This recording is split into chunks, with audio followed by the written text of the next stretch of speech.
Welcome to Relation Tales. Please like this video and subscribe Relation Tales. We're grateful for each and every one of you. Let us know where in the world you're tuning in from. We'd love to hear from you in the comments. Let's begin. My name is Noah Carter, 34, project manager by day, pancake dad by Saturday, and, as of this story's beginning, husband to Avery Reed, 8 years and 2 kids in. Our house sat on a cul-de-sac in Raleigh, North Carolina, where everyone waved at everyone, and the mailman knew which porch had the golden retriever that liked to steal packages. We were normal in all the ways that look good on paper. Car seats in the back, sunscreen in the glove box, a grocery list magnetized to the fridge. Normal ended on a Tuesday. Avery turned toward me in bed with the kind of brightness that used to mean, I found cheap flights, or I aced my certification exam. Instead, she said, Cole and Jenna invited us to something this weekend. The neighbors. I put my phone face down and studied her. Avery's face had a polished calm to it, like she'd rehearsed. It's not a regular party, she said. They host this thing for couples who want to experiment. Experiment how? A private, invitation-only mixer. Discreet. No pressure. She swallowed. Kind of a swapping scene. The word sat in the room like a dare. The ceiling fan clicked once, twice. I breathed, bracing for the shoe that had just been launched to land somewhere in my ribs. No, I said, steady but not unkind. I love you. I won't do a thing that requires pretending love is a costume we can lend out. It's just walls and rules, she replied, voice clipped. People say it helps. People say lots of things, I said. We are not those people. She tried rational, persuasive, then breezy. Over the next 2 days, she tried annoyed. On Thursday, she tried done. I'm going, she said, arms folded like a verdict. What about Harper and Miles? I asked. Our kids, 7 and 4, were asleep down the hall, the soft machine hum of their white noise speakers blending with the AC. We'll get a sitter, Avery said. Don't make it dramatic. I'm not being dramatic. I'm being a husband. The argument dissolved into that cold, clipped silence only 2 familiar people can produce. Finally, I said, if you do this, we don't come back from it. It's not the kind of line you can take back. I watched it leave my mouth and land between us like a crack across glass. Something changed behind her eyes, hurt, then anger, then a flat determination. Then I guess I'll take the risk. When Saturday came, she appeared in a black dress I hadn't seen since our 5th anniversary. Sleek, immaculate, confident. She stood by the hallway mirror fixing an earring, the diamond catching a sliver of hallway light. Don't wait up, she said. Don't forget your phone, I replied, keeping my voice casual while my chest tried to forget what breathing was. You said these parties have rules. One of them should be transparency. She gave a sharp little laugh. You want me to prove nothing happened? I want you to understand what you're walking into, I said, then added, and I want the truth on record if you're so sure it's harmless. Her chin tilted. She held my stare. Fine. The door shut. The house exhaled. I moved on instinct, called my mom, Ruth Carter, asked if the kids could sleep over for a movie night and pancakes in the morning. She said yes without asking why. Mothers know when not to press. Within an hour, Harper's stuffed rabbit was buckled in, Miles's dinosaur pajamas were in a tote, and the back seat became a sleepover bus. I kissed foreheads, thanked my mom, and drove back to a living room that felt suddenly too big. And then I did the 2 hardest things available to me. I stayed and I waited. At 10:07 a.m. the next morning, the door opened. Avery walked in with morning after hair and the kind of swagger I used to find charming when it came from winning a presentation. She set her purse down and lifted her phone like a trophy. See, she said. Boundaries. Controlled. Everyone consenting adults. You wanted receipts? I kept them. I reached for the phone without a word and went upstairs. My hand shook as I plugged it in. I told myself, find the truth. Don't look away. What I saw was not scandalous in the lurid way gossip hopes for. It was worse. It was casual. Her laugh in a room that wasn't ours, her hand on a shoulder that wasn't mine, a kiss filmed at arm's length like it was a vacation selfie, faces blurred by poor light and excellent denial. A door closing. A muffled giggle. A red heel on a carpet I didn't recognize. I backed up the files to an encrypted drive, closed the laptop, and carried her phone back downstairs. She took it with a small, satisfied smile, misreading my quiet for surrender. I hope it was worth it, I said. What's that supposed to mean? You'll understand, I replied, and for the first time since Tuesday, I felt the ground under my feet again. That afternoon, I moved the kids' backpacks into my trunk and our wedding album into a fireproof box. On Monday, I called an attorney. I wasn't starting a war. I was ending a lie. The story didn't begin with that party. It began with the small ways we stopped telling the truth about wanting. Before the cul-de-sac and the church bake sales, there was an apartment over a coffee shop where we used to fall asleep to the sound of the espresso machine and the traffic light cycling red, yellow, green. Back then, Avery wanted everything fast. Her master's degree, a promotion, the house with a southern porch deep enough to host summers. I wanted fewer things, quiet, steady, enough money to say yes to the kids' field trips without checking the bank app. We met in the middle, as young couples do, trading speed for steadiness and steadiness for speed. Then life stacked. Work, babies, deadlines, daycare emails, grocery apps. All those logistics can turn even tender people into project managers. And somewhere in that calendar soup, Avery's desire for novelty started to feel like a bruise she couldn't stop pressing. We talked about it. At least I thought we did. We promised to do date nights, to try salsa classes, to take weekend drives with the windows down like we used to. But groceries don't buy themselves and 4-year-olds catch fevers at 2 a.m., and date night kept getting rescheduled to when the quarter settles down. Meanwhile, I built little rituals that made life feel anchored. I ironed my shirts on Sunday evening because Monday mornings were chaos. I kept a notebook where I wrote one true sentence a day, even if it was just Miles laughed at a pelican on TV. I learned the exact way Harper liked her waffles, gold, not brown, with blueberries pressed in like constellations. These routines weren't exciting, but they were holy to me. They kept the house warm. Avery, brilliant, magnetic, allergic to repetition, began to see those same rituals as evidence we were stuck. She never said it like an accusation. She said it like a weather report. We're becoming roommates, Noah. We should be more spontaneous. We're young. We won't be forever. I'm here. I always told her. Let's figure it out. With us. But figuring it out with us apparently didn't include appearances in Cole and Jenna's guest list. The legal road is paved with paperwork and patience you don't feel like giving. I met Alexis Monroe, my attorney, in an office that smelled like lemon cleaner and quiet confidence. I slid the drive across her desk. She didn't flinch. You're not here to punish, she said, scanning my face like a diagnostic technician. You're here to protect your children. Yes. Good. Then we will move cleanly. We'll ask for primary custody with structure visitation. We'll request temporary orders that keep the kids' schedule stable. We will not drag you through every ugly thing unless we have to. What if she makes it ugly? Then she shows us who she prefers to be, and we'll let the court see it too. I drove home breathing like I just run sprints. That night, Avery knocked on my mom's door while I was reading Charlotte's Web to Harper for the millionth time. My mother, who can be gracious and iron at the same time, opened the door just enough to say, "No drama on my porch, Avery," and then called for me. Avery's makeup had the kind of smudge you earn from crying in a car. "We can fix it," she blurted the second I stepped outside. "Everyone experiments.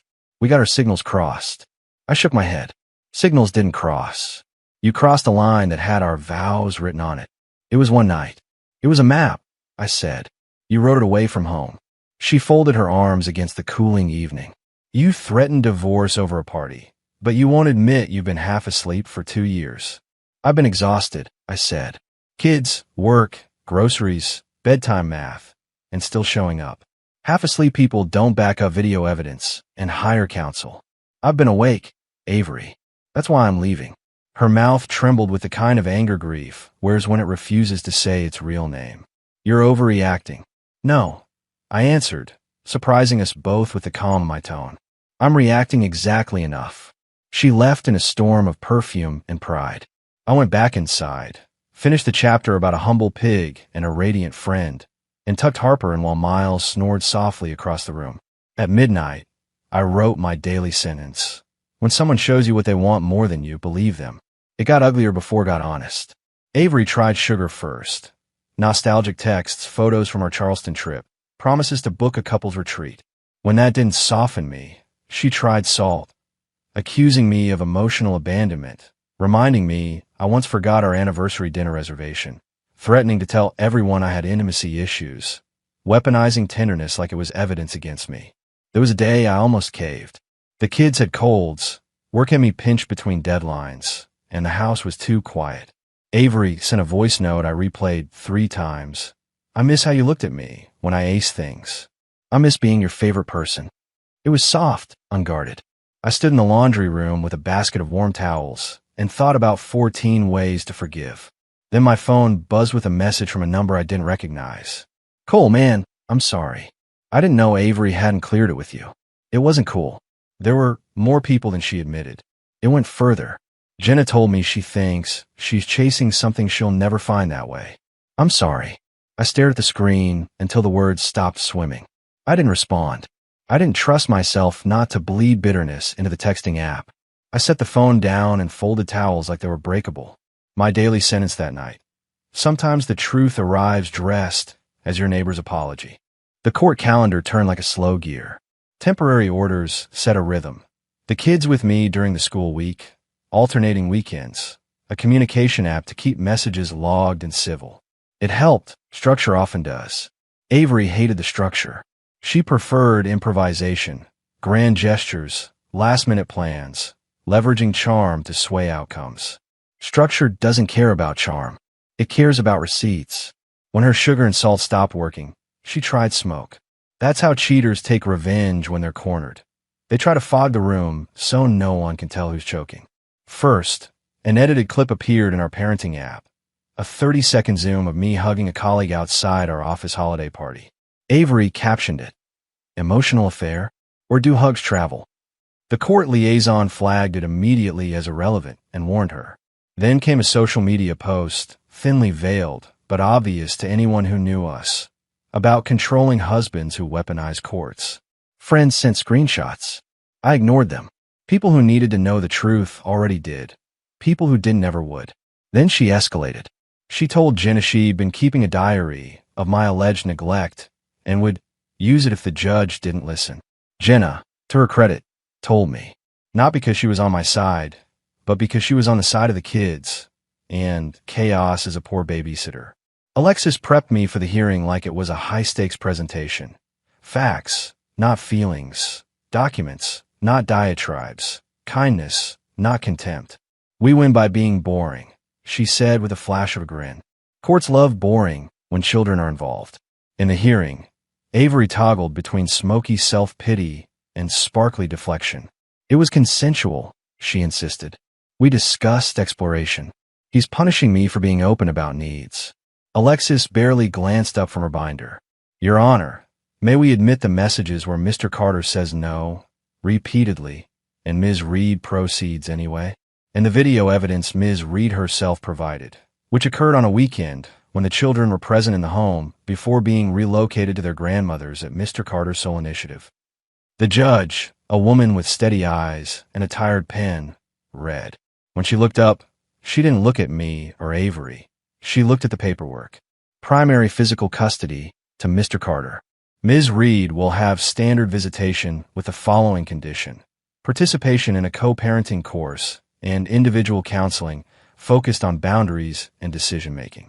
Parties will utilize a monitored communication app. No disparagement on social media. Gavel. Breath. Relief like a tide. Avery stared at me in the hallway afterward, her expression a tangle of fury and fear. You made me look like a monster. I didn't make anything, I said. I turned on the lights. She stepped closer, her voice low and sharp. You think you won? You're going to be so busy being the hero dad you'll forget how to be a person. Enjoy your boring little routines. I do, I said softly. They're full of small people who need me. That's enough. She scoffed and turned away, heels clicking their way back to whatever theater needed a lead that afternoon. That night, Harper asked why Mommy was sad. I told her the truth that fits into a 7-year-old shape. Grown UPS make mistakes, and grown UPS also fix them. It's okay to feel both. We ate chicken noodle soup at the table. Miles fell asleep with a noodle stuck to his chin. I took a picture to show him later, because one day this would all be a story about a story, and I wanted a gentler chapter to insert between the pages. My daily sentence. Revenge that harms children isn't revenge. It's self-inflicted. I never wanted spectacle. The best revenge, if you can call it that, is a life you're proud to stand inside of.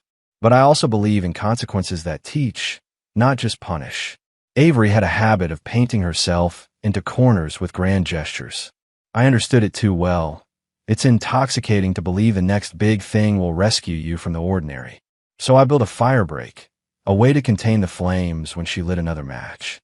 I invited Avery, Cole, and Jenna to a mediated conversation with a co-parenting counselor. I framed it as logistics, holidays, school events, handoff etiquette. But I also asked the counselor to include a segment on community boundaries, how neighbors and friends support co-parents without becoming a pressure valve for drama. Avery arrived with her hair weapon smooth and her eyes in default deflect mode. Cole looked miserable. Jenna looked like someone who had read a lot of articles lately about natural consequences. The counselor, a calm woman named Dr. Perry, started with structure, pick up windows, communication templates, no changes without confirmation in writing. Then she said the sentence I'd asked her to plant.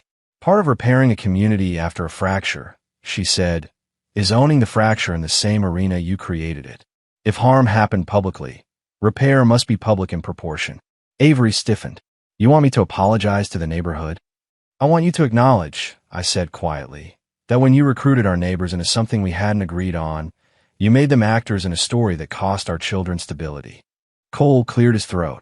Avery, I should have asked where Noah was. I should have slowed things down when it got bigger. That's on me too. Jenna nodded. I should have left your marriage out of my entertainment. Silence. Then Avery did something I hadn't expected. She cried without theatrics. Not loud, not manipulative, just a small break in the dam. I keep chasing something that doesn't stay, she whispered. I thought if I kept moving, the emptiness would get tired and stop following. Dr. Perry didn't coddle. Emptiness doesn't get tired. It gets fed. What fills it? Avery asked, desperate and raw. Boring things, Dr. Perry said kindly. Apologies.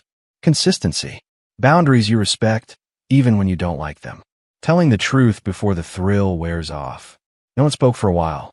Outside, you could hear a mower star in the next yard over, regular life, humming. We left with a written plan, a community note Avery would send. Not a scarlet letter, not a spectacle, just 3 clear sentences. We made choices that involved others without consent. It hurt my family. I'm recommitting to boundaries and to co-parenting with respect. The counselor would review it before it went out. It wasn't dramatic. It was adult. Avery's revenge had been attention. My revenge, if the word even fits, was accountability. In my house, our life thickened into something sturdy. Mornings became a choreography. Alarm, coffee, Harper's braids, Miles's single Velcro strap done twice, lunch boxes with notes tucked under napkins. You were brave, tell the pelican joke. We did Tuesday pancakes when Monday was too much. We had a Friday night rule. No screens after 7, floor pillow movie forts instead. I learned to cut grapes the way Miles didn't protest, to listen to Harper's second sentence instead of solving her first. Work steady too. My boss, who had quietly navigated his own divorce a decade earlier, gave me flexibility and made it clear results, not hours-long theatrics, measured worth. I started running again, 3 nights a week, headphones in, mapping my neighborhood with a pair of shoes. On the 3rd week, I realized I wasn't running from anything. I was running inside my life, and the difference felt like oxygen. One night after bedtime, I found my notebook and wrote more than a sentence. The hard part of rebuilding isn't the carpentry. It's believing the house will feel like home again. It was starting to. Spring came like an apology, soft rains, dogwoods, the whole street smelling like new chances. Avery completed the co-parenting course and kept her visits consistent. The community note went out. It wasn't an event. It was a paragraph that folded a page and let us move to the next one. Then one Thursday in May, I opened the door at 6:28 p.m. and found Avery on the porch holding a letter. Her face wasn't armored. She looked like the girl in the coffee shop apartment after we'd argued about money, and then laughed because we were arguing about nothing by people's standards who had real problems. I got an offer to relocate, she said. Austin. Better title. It's a good opportunity. You'd be far, I said, the practicality crowded with something like sadness and something like relief. "I won't go if it means the kids lose their center," she said, eyes bright with tears she didn't spill. I did enough of that damage already. We sat on the porch steps like civility school. She told me about a new therapist who didn't let her spin, about a support group where women told the truth about the junk they confused for freedom, about a small volunteer job she'd taken that forced her to show up every Tuesday, whether she felt interesting or not. I kept thinking revenge would feel like winning, she admitted. It felt like puking glitter, dramatic and empty. "What feels like winning now?" I asked. "Showing up when no one claps," she said. "Telling Harper I can't take her to the zoo on my weekend because I promised my group I'd be there, and then holding the boundary and planning the zoo for the next weekend and doing it." We made a plan.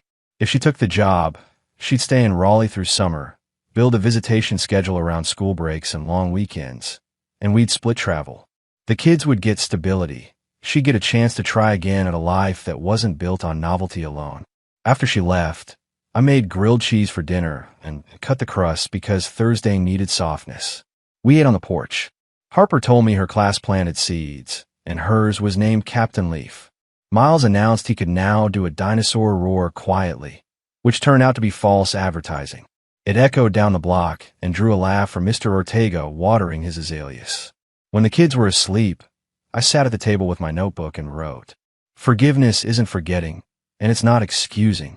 It's the decision to stop hoping the past will rewrite itself and to put your hands into the present until it becomes a future you can live in. I thought I'd end this story with thunder, some cinematic moment where the betrayer begs and the betrayed delivers a line that belongs in a trailer. But the truth I learned is quieter. The strongest revenge a wounded person can take is to build a life where wounds aren't in charge. So here's where we are, a year later. I have primary custody. Our home is messy in the right places and neat where it counts. Avery moved to Austin after the summer. She visits with reliability that looks like love. She still stumbles. She also still shows up. Cole and Jenna sold their house. We wave at the new neighbors and keep our business our business. I still run at night. Sometimes on Thursdays, I pass the coffee shop where we used to argue about nothing and everything, and I let the memory stand without inviting it back into the house. There's someone new, a school counselor named Elena Brooks with a laugh that lands like a porch light. We met as two grown UPS who know what broken looks like and choose careful anyway. We take it slow. The kids like her. She knows the pelican joke. If you're waiting for the scene where I gloat, it's not here. Not because Avery didn't hurt me. She did. Not because I'm noble. Ask the laundry hamper what my temper looks like when socks don't match. It's because the life I wanted, the one with blueberry constellations on waffles and floor pillow forts, and a calendar that says field day, in thick marker, is here, right now, asking if we could do pancakes on Tuesday and Saturday. And here's the last thing I'll say, the thing I wish someone had told me the night the whisper turned into a siren. You don't beat betrayal with spectacle. You beat it with steadiness. You don't win by making someone else lose. You win by refusing to lose yourself. That's not flashy. It won't trend, but it holds. And when Harper asks me again why grown UPS make mistakes, I'll tell her, because grown UPS are still learning. The brave ones keep learning out loud. Then we'll practice dinosaur roars, quietly this time, and start the movie before 7, because rules are how we keep the warm parts warm.